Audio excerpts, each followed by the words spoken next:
The Newsday continues here on One News Now. I'm Charles Lejano. Comelec Commissioner Ray Bulay is now in hot water following his threat to arrest anyone who will try to undermine the election process. Camille Samonte with the story. Yung pong mga nagpo-foment ng public opinion na ang Comelec may sinasaydan, may kinakampihan at mandadaya, ako po ay nagwa-warning sa inyo. We will not hesitate to call upon the armed forces of the Philippines na ngayong sa panahong ito ay nasa ilalim ng kontrol ng Comelec na patulan at ipahuli at ipakulong kayo. This is the warning of Comelec Commissioner Ray Bulay to their critics last Friday. Bulay said the poll body would not hesitate to arrest individuals who threaten to undermine the election process. Kaya kung ang isip nyo ay manggugulo sa resulta ng eleksyon na ito, ang gusto po namin, 10 ng mga kasama ko sa komite at kay chairman ay isang credible, malinis, mapayapang eleksyon. However, he clarified that his recent remark was not a threat but only a warning. Yung ginawa ko at yung word na ginamit ko ay warning. Sinabi ko para sa kabutihan din ng mamamayan na naniniwala. Election watchdog Contradaya slammed Bulay for his seemingly authoritarian tone. Contradaya convener Danilo Araw said people may criticize Comelec as part of their right to freedom of expression. Napaka-irresponsable ng ganong klaseng pahayag, hindi dapat maging asal diktador ang Comelec o sino mang opisyal nito. Wag sanang gamitin yung posisyon bilang chair or commissioner para manakot sa mga kritiko, para sabihing aarestuhin sila kung babatikusin nila yung Commission on Elections. For his part, Commissioner George Garcia insisted that Bulay's warning is a personal opinion. Garcia also assured the public that they can air their views and criticize the poll body.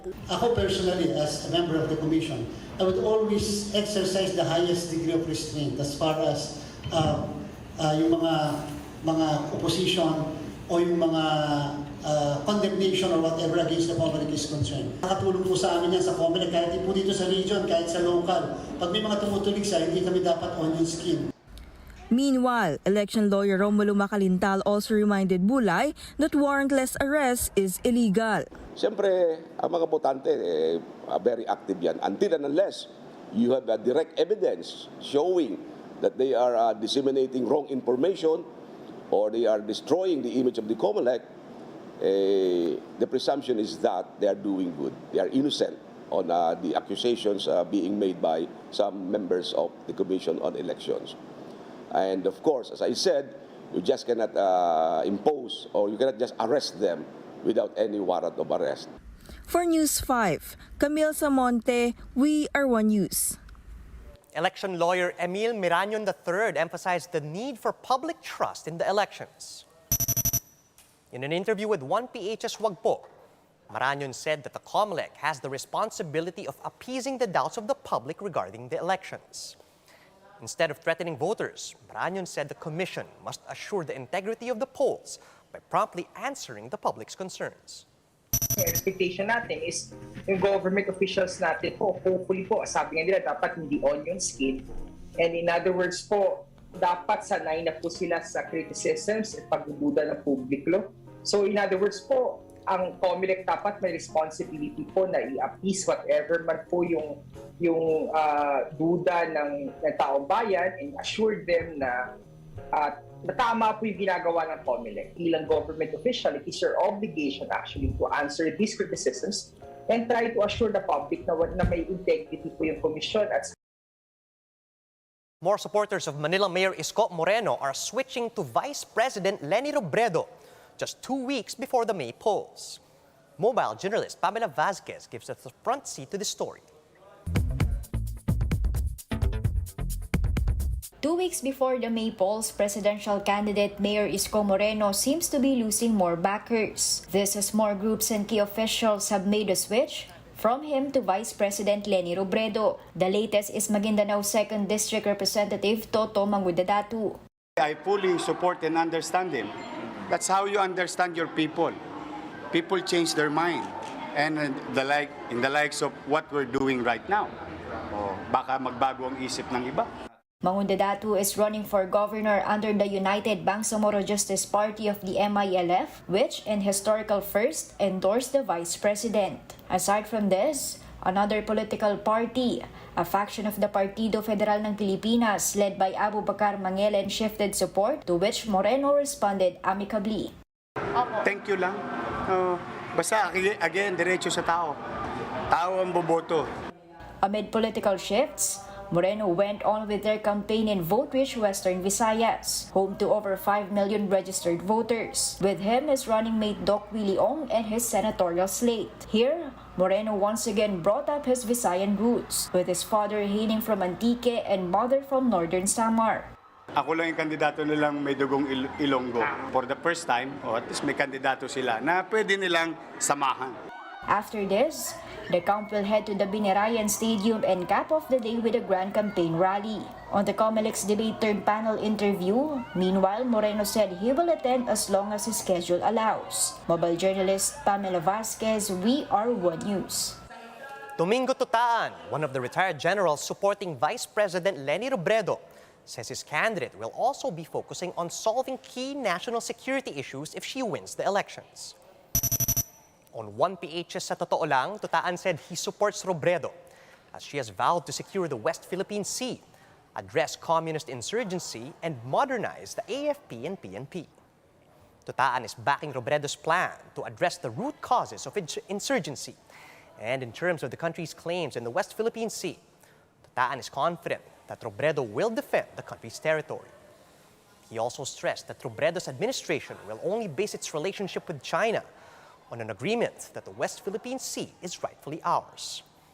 Tutaan also blasted the critics who were red-tagging Robredo.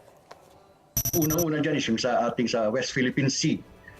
Sunod yung ating problem sa insurgency at yung mga focus military and operations and focus police law enforcement operations against crimes and yung sa anti-drug. And lastly is yung sa modernization ng AFP at saka ng PNP, plus yung transformation ng kaniyang organization to be a more potent defense force. So yun ang talagang tinitingnan niya. Sinasabi nilang may kaugnayan siya sa kaliwa o sa CPP, NPA, NBF. Nagsabi na rin siya na wala siyang balak magkaroon ng koalisyon sa anumang grupo that will use arms or violence to propagate its cause. So kung titingnan natin, bakit hindi natin paniwalaan siya? Pinupukol na nila si VP Leni kasi nakikita nila siguro talagang outpouring na yung support para sa kanya. Talagang naando na. The MILF stands pat on their endorsement of presidential candidate Leni Robredo, but the group says they will not be endorsing her whole party. In an interview with the chiefs, MILF chairperson Ahod Ibrahim said that they have already made commitments to support a different vice presidential candidate. Moreover, he said Mindanao is still not united in support for Robredo, as many provinces are still divided between supporting the vice president and her rival Bongbong Marcos. Ang endorsement namin is mainly to kay Vice President Leni Robredo. Yung sa line-up niya, pipiliin po namin kung sino yung i-endorse namin.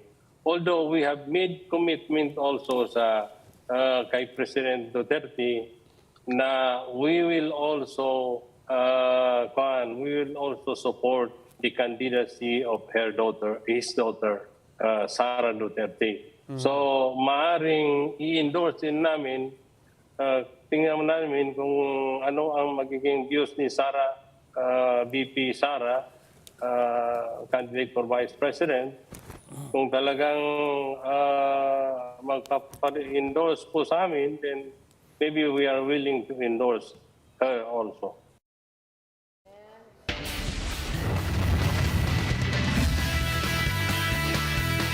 The Maharlika Pilipinas Basketball League got off to a hot start yesterday with a doubleheader at the Batangas City Coliseum.